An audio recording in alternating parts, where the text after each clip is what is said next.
This is how self-care is toxic.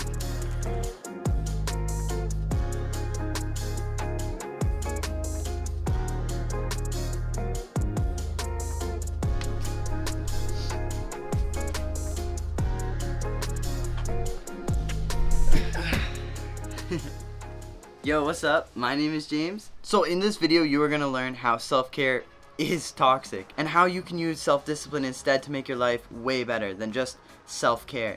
Self-care itself is super good for you and it's full of positive vibes, and of course it'll change your life. But there's also the cons to it, because if you do it wrong, then you can also become overwhelmed, stressed, and full of anxiety. And that's something that's just way too much for one person to deal with if they don't know how to do it right. That's why I think the term self-care itself isn't really specific enough, because they're not actually self-caring, they just think they are self-caring. So the real reason why self-care has become toxic, I'm not saying it is toxic in general, but has become toxic, is because everybody uses it through social media and try to make themselves look like the top dog of self-care. So you'll see those people that wake up at 4 a.m. for a run for an hour, and then I go meditate, journal, and then and a bunch of other things that they just add on, and they seem to cram a huge amount of habits into one day.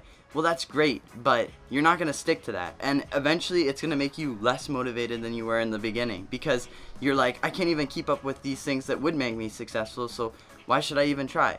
And that's where it becomes a huge issue. And a lot of people now use self-care as almost a flex. Like, I am better than this other person because I wake up early, or I'm better than these other people because I care about myself in the morning when other people don't.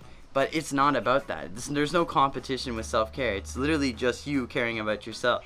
And it's you trying to become the best version of yourself, which is something that I've learned how to do through self-discipline rather than just self-care. And that's what brings me to my first point. Use self-discipline rather than self-care. I want to just say quickly that I don't consider self-discipline and self-care to be the same thing, because self-care as a word is way too broad. So people that think they want to do self-care, well, there's so much under what self-care is. It literally just means caring about yourself. That's why you should call it self-discipline. This one word difference changes everything, because discipline means to train and follow rules. So what you're going to be doing is adding the word self to discipline, and then together you're making your own rules and your own habits to make your life better. That's why it's called disciplining yourself instead of self-care, because you could care for yourself one day and the next day you're not, but discipline is continuous. It never ends. You're always going to care about yourself because you're constantly setting habits and you set your own rules. You can't break your own rules. Because you set the rules, you get to also set how much you put in your day. So you don't have to cram a billion habits into one day because someone on YouTube said, yeah, this is what self-care is, and this is what you should do. There's no should do. There's just what fits best for you. So you can try different things and find different habits. For me personally, I do the self-care habits in the morning, not throughout the entire day where I'm just doing a bunch of things where I have to completely better myself. No, instead, I wake up in the morning early, I meditate, I journal, and then I work out, I make a healthy breakfast, I make a healthy lunch, and then whatever my parents make for dinner, I have that. That's what keeps me mentally checked. Doing just that changed my life. You don't have to indulge yourself into a billion habits that you have to do in a day, because that's not going to work out for you. And where I wake up at 5 in the morning and then I put in 16 different goals I have for the day, that's stupid. That takes so much energy out of your life and you're just going to end up quitting. Alright, so time management.